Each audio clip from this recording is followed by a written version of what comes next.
आज हमारे बीच में चाय विथ राय में रायगढ़ से शैलेश अग्रवाल जी, जो समाज सेवा के क्षेत्र से तो जुड़े ही हैं, लेकिन अपना व्यवसाय, अपना काम बहुत बेहतर तरीके से करते हैं। ऐसी शख्सियत के साथ हम चाय विथ राय में चर्चा करेंगे। शैलेश अग्रवाल जी, नमस्ते, प्रणाम। डॉक्टर संतोष राय जी, बहुत बहुत धन्यवाद जो आपने मुझे आज चाय विथ राय के लिए आमंत्रित किया। धन्यवाद। शैलेश जी के बारे में मैं सबसे पहले बताना चाहूंगा कि शैलेश जी एमएससी किए हुए हैं और एमएससी करने के बाद एमबीए किए हैं। शैलेश जी समाज सेवा के क्षेत्र से ये ऐसी शख्सियत हैं, जब कॉलेज में पढ़ते थे तब भी इनके हाथ, इनके कदम रुकते नहीं थे और जब कभी किसी को कोई जरूरत पड़ती थी तो शैलेश जी बढ़ चलते थे, उस यात्रा पे निकल चलते थे। 1991 में शैलेश जी ने समाज सेवा का काम संभाला और लायंस क्लब ज्वाइन किया 1991 में। तो शैलेश जी, मैं सीधे आपसे सबसे पहला मेरा प्रश्न यह है कि समाज सेवा के प्रति ऐसा रुझान के पीछे क्या कारण था, कहां से आया? भैया, ये बचपन की बातें हैं। मेरे फादर डॉक्टर थे और डिस्ट्रिक्ट हेडक्वार्टर के आसपास ही उनकी पोस्टिंग होती थी। जैसे रायगढ़ की मैं बात करूं तो लोइंग में पापा जी की पोस्टिंग थी। पुसौर में कुछ दिन रहे वो। उस समय जब रायगढ़ शहर के लायंस क्लब या रोटरी क्लब की टीम वहां कोई हेल्थ कैंप करने आती थी, तो उस समय मैं बचपन में ये देखता था, जब मैं वहां पढ़ता था आमतौर पर रविवार को वो लोग आते थे और मैं जब ये देखता था कि वो बड़ी बड़ी गाड़ियों में आ रहे हैं। उस समय कार सबके पास नहीं हुआ करती थी, बड़ी बड़ी गाड़ियों में आते हैं, सूट पहन के आते हैं, टाई लगा के आते हैं, लेकिन जब काम करने की बारी होती है तो वो अपने हाथों से लोगों को खाना खिलाते हैं, उनके जूठे बर्तन उठाते हैं, उनका स्ट्रेचर उठाते हैं पेशेंट्स का। तो वो एक बचपन की जो यादें हैं वो दिमाग में भरती गई और अंततः मैंने ये डिसाइड किया कि नहीं, मैं लायंस क्लब से जुड़ के सेवा का कार्य करूंगा। लायंस क्लब से जुड़ना एक बहुत ही मेरे लिए गर्व की बात होती थी। मतलब उस समय भी गर्व की बात होती थी, आज तो गर्व की बात है ही। लेकिन लायंस क्लब से जुड़ने से पहले जब मैं कॉलेज में था तो मुझे ऐसा गौरव मिला कि मैं रायगढ़ आया और रायगढ़ समाज सेवा के लिए विश्व प्रसिद्ध है, जैसे कि आप जानते हैं किरोड़ीमल जी के कारण। तो वहां से एक जज्बा एक मन में आते गया और वहां से मैंने फिर समाज सेवा में पदार्पण किया। ना थके कभी पैर, ना हिम्मत हारी है, जज्बा है परिवर्तन का जिंदगी में, इसलिए सफर जारी है। ऐसे शब्दों का प्रयोग करते हैं हमारे रायगढ़ के साथी शैलेश अग्रवाल जी, जो लायंस क्लब में पीएमजेएफ भी हैं। शैलेश अग्रवाल जी की दो बेटियां हैं, उसमें एक बेटिया लंदन यूके ऑक्सफोर्ड में रेडियोलॉजी में अपना पीजी कोर्स कर रही है, दूसरी बेटिया पुणे में एमबीए का कोर्स कर रही है। ये दोनों बच्चियों की खूबसूरत परवरिश में लायंस क्लब की सेवा के बीच में इनको किस तरीके से आप पूरे परिवार को लेके चलते थे? बहुत ही अच्छा सवाल भैया, मेरे को दिल को छूने वाला सवाल है। आपने अगर आप चूंकि लायंस क्लब से जुड़े हुए हैं और मेरे सभी साथी जो आज इस बात को सुन रहे हैं, खास करके यंगस्टर्स जो अभी नए पेरेंट्स बने हैं, उनके लिए मैं ये कहना चाहूंगा कि जब समय समय के साथ आपकी प्रायोरिटीज बदलती जाती हैं। ऐसा ही मेरे साथ हुआ 2002 में, जब दोनों बच्चियां मेरी स्कूल गोइंग हो गई।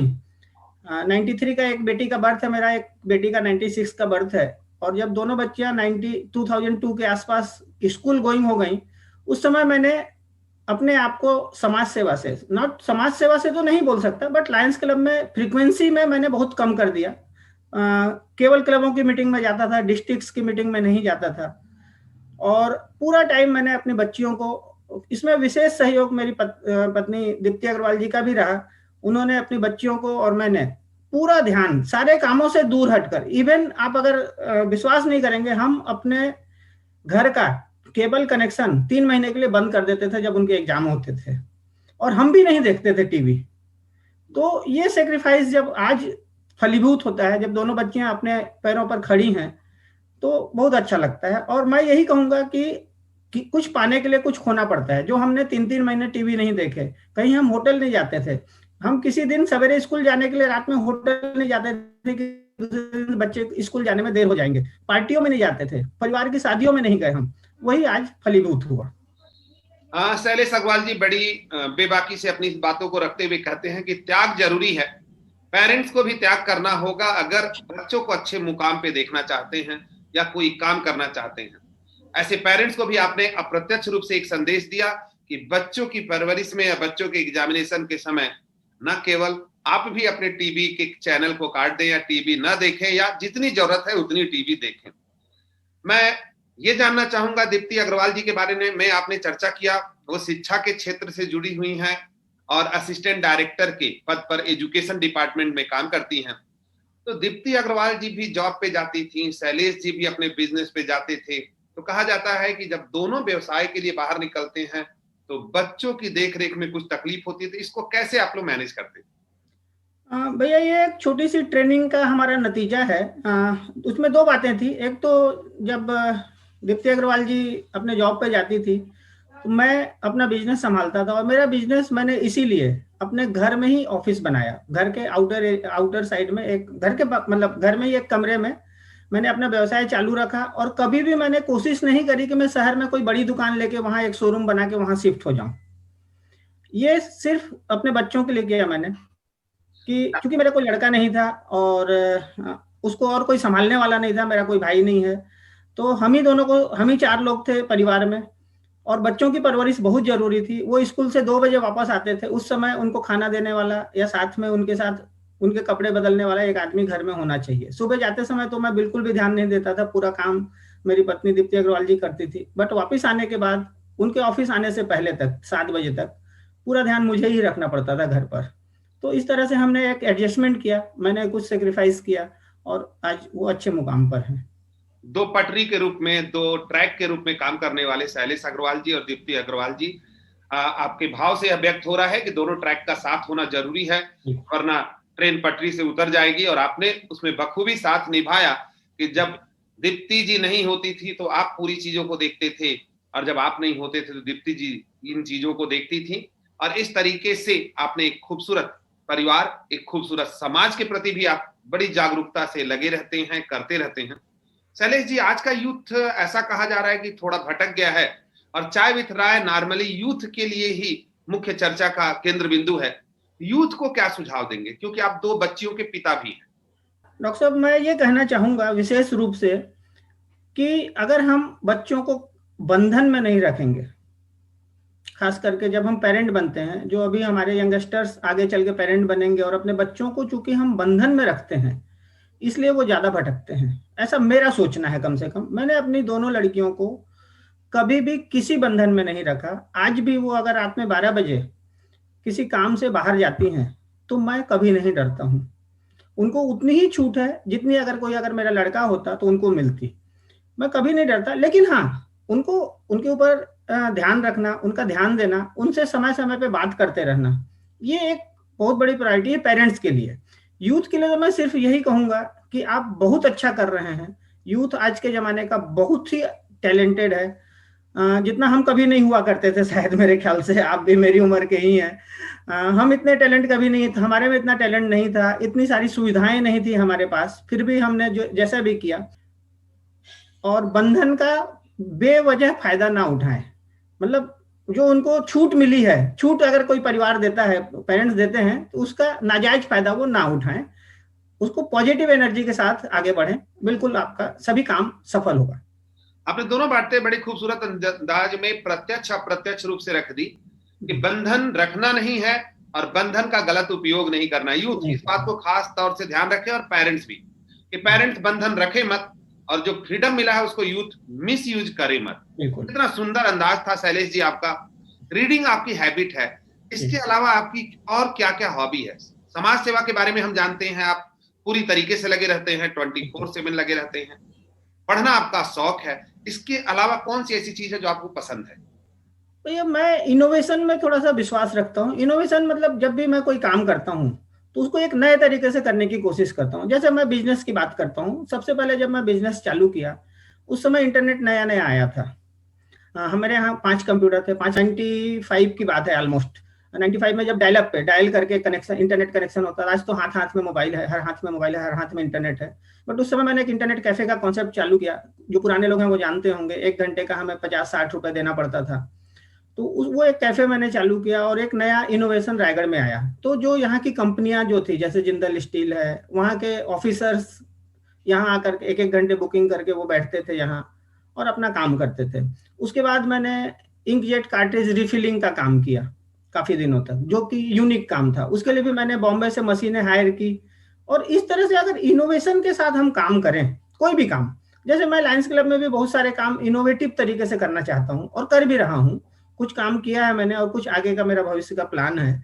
तो अगर हम कोई भी काम इनोवेटिव तरीके से करें और पूरी जी जान अगर हम उसमें लगा देते हैं, खास करके जैसे मैंने अपने बेटी से, बड़ी बेटी से ये सीखा है कि अगर आपको कुछ भी करने की तमन्ना है और उसमें आपने अपना 100% झोंक दिया, बल्कि 100% तो नहीं कहूंगा, 200% कहूंगा, अगर आपने 200% झोंक दिया तो आपको सफलता जरूर मिलेगी।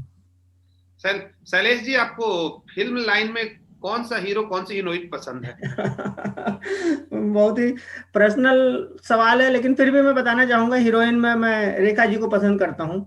भाभी तो नहीं है आसपास? दीप्ति जी तो नहीं है आसपास ना? नहीं नहीं, ऐसी कोई बात नहीं है। ऐसा एक्चुअली हमारी लव मैरिज हुई है। मैं भी ये भी मैं आपको बता दूं तो हमारे ऐसी बहुत ही अच्छी अंडरस्टैंडिंग है, क्योंकि हम साथ में कॉलेज में थे, तो हमारी अंडरस्टैंडिंग बहुत ही अच्छी है। इसमें कहीं भी हमें कोई प्रॉब्लम नहीं है। मैं कहीं भी किसी भी समय कहीं भी कुछ भी करता हूँ, वो कोई भी पूरा स्पेस वो मुझे देती हैं और मैं भी उन्हें पूरा स्पेस देता हूँ। हीरोइन में मैं जैसे आपको बताया, रेखा जी मेरी फेवरेट हीरोइन है। सेकंड अगर आप पूछेंगे तो उसमें मीनाक्षी शेषाद्री जी भी थी। हीरो में ऑब्वियसली जैसा सभी का मानना है और सभी जानते हैं कि एंग्री यंगमैन अमिताभ जी सभी के पसंदीदा होते ही हैं, क्योंकि एक अलग उनमें जज्बा था। फिल्मों में जो उनका कैरेक्टर होता था वो एक अलग जज्बे के साथ होता था, और एज ए पर्सन भी मैं उन्हें बहुत पसंद करता हूँ। लायनवाद में ऐसा कोई व्यक्ति जो आपको प्रेरित करता हो, आपको अच्छा लगता हो, ऐसे एक दो लोगों के नाम बताना चाहेंगे? भैया ये बहुत कठिन सवाल है, क्योंकि मैंने सभी से कुछ ना कुछ सीखा है। क्या बात। खास करके हमारे जो 5 डिस्ट्रिक्ट गवर्नर्स होते हैं उनसे तो मैंने बहुत कुछ सीखा है। और मेरा ये खुशनसीबी है कि हर 5 डिस्ट्रिक्ट गवर्नर ने मुझे अपना कुछ ना कुछ शेयर, ऐसा एक टिप्स दी है जिससे मैं लगातार आगे बढ़ता चला गया। फिर भी जब आपने ये पूछा है तो मैं 2 लोगों का नाम जरूर लेना चाहूंगा जो ऑल इंडिया लेवल के हैं। एक है लायन नवल मालू जी, जो औरंगाबाद से हैं, अभी हमारे इंटरनेशनल डायरेक्टर हैं वो। उनसे मैं बहुत इंस्पायर होता हूँ। वो कम बोलते हैं, अच्छा बोलते हैं, और एक काम करने की क्षमता है उनमें। वो काम करके दिखाना चाहते हैं, बोल के नहीं। एक दूसरे हैं कलकत्ता से हैं, लाइन सूरज बागला जी। वो मेरे साथ एक ट्रेनिंग में बॉम्बे में 2017 में थे। हम 5 दिन साथ में थे ट्रेनिंग में। उनसे मैं बहुत इंस्पायर होता हूँ कि वो अपना बिजनेस संभालने के साथ साथ लायंस क्लब को पूरा टाइम देते हैं और बहुत ही क्लियर कॉन्सेप्ट के साथ आपको समझाते भी हैं। और पूरा परिवार उनका, उनकी वाइफ, उनके दोनों लड़के, सभी लाइनिज्म में हाईएस्ट पोस्ट तक पहुंचकर अभी रुके हुए हैं और आगे बढ़ने की कोशिश में लगे हुए हैं। तो उनसे भी मैं बहुत इंस्पायर होता हूँ कि पूरा परिवार जब एक साथ मिलकर कोई काम को करता है तो उसमें उसको सफलता जरूर मिलती है। शैलेश जी, आपने बड़े सुंदर अंदाज में यह बात रखी कि सभी डिस्ट्रिक्ट गवर्नर से आपने सीखा, साथ में 2 ऐसे लोग भी थे जिनसे ज्यादा आप प्रेरित हुए, प्रेरणा आपको सबसे मिलते गई। अगर शैलेश जी, आपको आज का यूथ जिस तरीके से मोबाइल से चिपका हुआ है और पहले मोबाइल से मना किया जाता था, आज मोबाइल देना पड़ रहा है पेरेंट्स को, तो यहाँ क्या संदेश देना चाहेंगे उन बच्चों को, इन यूथ को कि इस मोबाइल के साथ कैसे डिस्टेंस मेंटेन करें या कैसे क्या करें? भैया मैं लायंस क्लब में खास करके ये बात कहता हूँ कि आपको, जो सीनियर पर्सन है जिनको इंटरनेट चलाना नहीं आता है, कि आप 1 घंटे कम से कम लायंस क्लब की साइट पे जाएं। कोशिश करें, धीरे धीरे आपकी आदत बन जाएगी। हफ्ते में 1 दिन, मैं डेली 1 घंटे नहीं बोलता हूँ, हफ्ते में 1 दिन कम से कम 1 घंटे आप लायंस क्लब की साइट पे जाकर अगर कुछ काम करेंगे तो आपको एक अच्छी प्रैक्टिस होगी और आपका नॉलेज बढ़ेगा। तो जैसा कि मैं वापस फिर से आईटी फील्ड पे हूँ चूंकि, और आपने एक बहुत अच्छा सवाल किया है कि मोबाइल से कैसे दूर रहें। मैंने अपनी आदत बनाई है कि मैं सुबह शाम 1-1 घंटे व्हाट्सएप देखता हूँ, और रात में जब मैं बिस्तर पर जाता हूँ तो 2 घंटे में कुछ न्यूज की साइट या कुछ इंपॉर्टेंट अगर कोई टॉपिक है, टीवी में मैंने सुना है कि आज कोई न्यूज में ये बात आई है, कोरोना है या कोई कहीं अर्थक्वेक आया है, तो उसके बारे में मैं पढ़ाई करता हूँ 2 घंटे मिनिमम। मतलब ये 10 से 12 का रात का टाइम होता है, और वो 2 घंटे में पूरा पढ़कर ही सवेरे फिर मतलब कुछ नोट्स भी, कभी कभी पैड भी रखता हूँ मैं, अपने पेपर पैड रखता हूँ तो कुछ नोट्स भी बना लेता हूँ। तो इससे ही जानकारी बढ़ती है। तो ऐसे ही मैं यूथ को कहना चाहूंगा कि अगर आप लिमिटेड यूज करें, आज चूंकि हमारे बहुत सारे मोबाइल, हमारा बहुत सारा काम आता है, कैमरे का भी काम करता है, हमारे म्यूजिक सिस्टम का भी काम करता है, कम्युनिकेशन का साधन तो है ही वो, लेकिन इंटरनेट पे अगर हम लिमिटेड कर दें उसको, व्हाट्सएप को हम कम समय देखें, पूरे 24 घंटे ना उससे जुड़े रहें, और वेब ब्राउजिंग में अगर हम थोड़ा ज़्यादा ध्यान दें, कुछ इंफॉर्मेशन लेने के लिए अगर हम उसका यूज करें तो वो बहुत अच्छी चीज़ है। दुरुपयोग तो किसी भी, अति तो सभी चीज़ की खराब होती है भैया, तो अति किसी की ना करें, ये मेरा सजेशन है। आपको इस समाज सेवा के अलावा और ऐसी कौन सी हॉबी है जो बहुत आकर्षित करती है, या ऐसा कौन सा चीज है जिस समय आप जब थोड़े परेशान रहते हैं तो वो काम करके आपको अच्छा लगता है? भैया दो चीजें हैं। एक तो मेरे को सोना बहुत पसंद है। जब भी मैं थोड़ा भी परेशान होता हूँ तो मैं 2 घंटे के लिए एक नींद मार लेता हूँ। खास तौर से रात में अगर मैं देर से, जैसा मैंने आपको बताया कि मैं 12 बजे सोता हूँ, तो सुबह मैं थोड़ा देर से उठता हूँ। एक मेरी बहुत अच्छी हॉबी है जो मेरे परिवार को चलाने में भी मुझे काम आई, जो मैंने आपको पहले बताया कि दोनों बेटियों की परवरिश में कुकिंग मेरी हॉबी है। क्या बात है, बहुत ही बढ़िया। हाँ जी जी, बहुत ही बढ़िया। आपने बड़े खूबसूरत, कहा जाता है शैलेश जी की जब आदमी थोड़ा परेशान होता है तो आप तो बड़े किस्मत वाले हैं। आदमी जब परेशान होता है तो नींद नहीं आती, और आपका कहना है कि जब थोड़े परेशान होते हैं तो आप 1-2 घंटा सो लेते हैं। तो ये मतलब अपने आप में ये गॉड गिफ्टेड है, आपको भगवान की बड़ी खूबसूरत देन है, क्योंकि परेशानी में आदमी काफी बेचैन होता है और आप 1-2 घंटे सो लेते हैं। शैलेश जी, अगर लायनवाद में आगे बढ़ना हो और आप युवा भी हैं, कुछ नया सोचते भी हैं, इनोवेशन भी आप सोचते हैं, तो आप डिस्ट्रिक्ट गवर्नर के लिए क्यों नहीं आगे बढ़ते? भैया आपको बहुत खुल के बताऊं कि इस साल मैंने पूरा प्लान कर लिया है, और इस साल मैं चुनाव लड़ने की पूरी तैयारी कर ली है मैंने, और इस साल मैं चुनाव लड़ रहा हूं डिस्ट्रिक्ट गवर्नर का। शैलेश जी, जाते जाते 1-2 प्रश्न और जो मुख्य होंगे, जो यूथ को बहुत प्रभावित करेंगे। आज आपको ऐसा लग रहा है कि पेरेंट्स और यूथ के बीच में गैप बनते जा रहा है? ऐसा आपको लग रहा है, कहीं ऐसा संदेशा है, अंदेशा है? बिल्कुल है भैया, आज ही नहीं पहले भी था ये गैप, क्योंकि हम जो, मतलब जो पेरेंट्स हो गए हैं, जो बड़े हो गए हैं, जो सीनियर होते जा रहे हैं, वो यूथ को समझना नहीं चाह रहे हैं। यूथ आज का बहुत पॉजिटिव है, मुझे ये समझ में आया है। जो मैं अपने आसपास के बच्चों को, अपने दोनों बच्चियों के दोस्तों को, अपनी कॉलोनी के बच्चों को जब देखता हूँ, वो बहुत पॉजिटिव है, निगेटिविटी नहीं है उनमें। हम ऐसा सोचते हैं कि वो गलत कर रहे हैं, बट वो आज के जमाने से सही है। समय बदल गया है तो चीजें बदल जाती हैं। हमें ऐसा लगता है कि वो गलत कर रहे हैं, बट वो गलत नहीं कर रहे हैं। ठीक है, कुछ युवा युवा भटके हुए हैं, कुछ नशे के आदी हो गए हैं कुछ, लेकिन अगर उससे हम, जैसा मैंने पहले भी बताया कि अगर हम उनको छूट दे के रखें और वो छूट का नाजायज फायदा ना उठाएं तो बहुत अच्छा होगा। और बच्चे बहुत ही पॉजिटिव हैं आज के, उनको हम अगर उनका इनोवेटिव तरीके से उन्हें काम करने दें तो हमें जरूर अच्छा रिजल्ट मिलेगा। शैलेश जी, अगर आगे आने वाले समय में आप नेतृत्व करने का अगर आपको मौका मिलता है, तो क्या आप इस नशा या इन सब चीजों के उन्मूलन या हटाने के लिए आपका कोई प्रयास रहेगा? भैया मैंने बिल्कुल विचार किया है कि नशा मुक्ति के लिए, मतलब नशा मुक्ति का तो नहीं, बट बच्चे उस लाइन में ना जाएं। मुक्ति करना तो एक मेडिकल का काम है, एक उनकी थेरेपी होती है, नशा मुक्ति केंद्र होते हैं, वो करना तो एक अलग वो काम तो है ही समाज सेवा का। बट मेरी ये सोच है कि अगर बच्चे ही उस लाइन में ना जाएं तो उनके लिए जरूर मैं, आप सभी लोग जो लाइन के सीनियर मेंबर्स हैं उनसे मिलकर बैठकर, और बहुत सारे प्रोजेक्ट्स मेरे दिमाग में हैं जो नए तरह के होंगे हमारे डिस्ट्रिक्ट के लिए, क्योंकि हमारा डिस्ट्रिक्ट पूरा छत्तीसगढ़ और आधा मध्य प्रदेश हमारा डिस्ट्रिक्ट कहलाता है लाइन्स का। तो उसमें हम ये चाहेंगे कि जो सीनियर मेंबर्स हैं और प्लस जो नए मेंबर हैं, जो यूथ हैं हमारे साथ जुड़े हुए, उन दोनों का एक कॉम्बिनेशन बनाकर, और इस काम पे ड्रग अवेयरनेस पे, ड्रग एब्यूज के जो इसकी अवेयरनेस के लिए हम काम करें। बिल्कुल मेरा प्लान है। सूर्य का उदय भी धीरे धीरे होता है। जी, जिसमें धैर्य और तपस्या होती है वही संसार को प्रकाशित करता है, ऐसे शब्द होते हैं हमारे साथी लायन शैलेश अग्रवाल जी के। तो शैलेश अग्रवाल जी, अंत में जाते जाते 1-2 प्रश्नों का और आप उत्तर दे दे। सबसे पहली बात, खाने में आपको क्या पसंद है? मुझे खाने में सभी चीज पसंद है भैया, मतलब जो अच्छा बना है। वो तो आप बनाते हैं ना, कुकिंग आप करते हैं, तो आपका इसलिए बनाया हुआ क्या इसीलिए पसंद इसीलिए इसीलिए भैया, जो मैं कहना चाहता हूँ कि जो कुकिंग करता है उसके लिए खाना बहुत मुश्किल होता है। उसको पसंद नापसंद केवल इसी पे डिपेंड करती है कि वो चीज कितनी अच्छी बनी है। अगर उसके प्रस्तुति और उसका टेस्ट अगर अच्छा नहीं होगा तो वो चीज पसंद नहीं आती है। और ये मेरे साथ भी है कि जो चीज अच्छी बनी है, चाहे कोई भी चीज हो, आमतौर पर मैं ये देखा हूँ कि घर पे हम जब मिठाई बनाते हैं तो वो बहुत अच्छी क्वालिटी की नहीं बन पाती, होटल जैसी नहीं बनती है। तो मैं इसीलिए बोलता हूँ कि मैं मीठा नहीं खाता हूँ। क्या बात है, बहुत ही बहुत ही बहुत ही पॉजिटिव तरीके से लेने की बात। और आपने बीच में एक बड़ा सुंदर शब्द कहा जो यूथ को ध्यान रखना चाहिए, कि खाने का प्रस्तुतिकरण और टेस्ट, यानी प्रेजेंटेशन का हर जगह इंपॉर्टेंस है। एग्जामिनेशन में भी प्रेजेंटेशन और क्वालिटी, बिल्कुल खाने भैया। में भी प्रेजेंटेशन और टेस्ट। जो कहते हैं ना भैया, एक कहावत है ना, जो दिखता है वो बिकता है। हाँ, बहुत ही बड़े, बहुत ही तो आप सुंदर। जो बोल रहे थे वो बिल्कुल सही है कि जो दिखेगा वही बिकेगा।